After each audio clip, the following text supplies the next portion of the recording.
بالله من الشيطان الرجيم.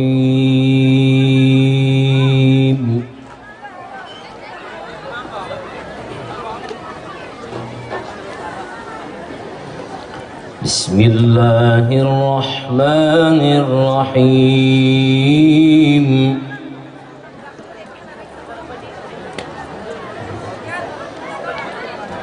الرحمن علم القرآن. Bir Habibsin ya Resulallah.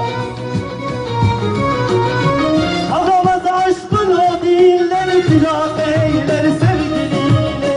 Uğrunda ölüme gidileri ölerim ya Resulallah. Selatullah aleyhe Selamullah, selamullah aleyke ya Resulallah. Selamullah, selamullah aleyke ya Habiballah. Habibi insanda yazarın bakerem, vaktinuhem hikmetu ilmu kalem. Evveluhem ahire Rabbi azim, hem alimu hem kerimu hem rahim. Maliki eflaku azman behru ber, razık-ı cümle heyni rühtü ber.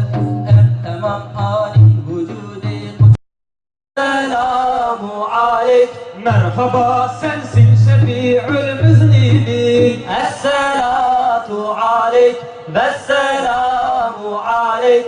Merhaba ey padişah-ı cihan. Esselatu aleyk, vesselamu aleyk. Senin için oldu kevn ile mekan. Esselatu aleyk, vesselamu aleyk. Sarıyor, çakallar bedenime üşüşüyor. Ya Resulallah, dünyadan geçip gittin ya, yokluğun acı veriyor.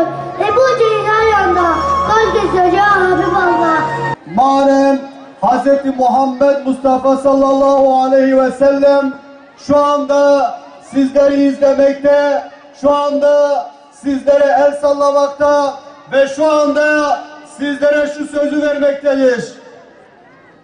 Bugün bu sıcakta, bu güneş altında belki başlarımız yanıyor, belki ayakta durmakla yorulduğumuzu söyleyebiliriz ama mahşer gününde sallallahu aleyhi ve sellem bizim için liva olacak, bizim için gölge olacak ve Allah'ın huzurunda onun şefaatine inşallah nail olacağız. Tekbir! Allahu Ekber! Tekbir! Allahu Ekber! Tekbir! Allahu Ekber! Seda seda her bölgelerde peygamber sevdalıları.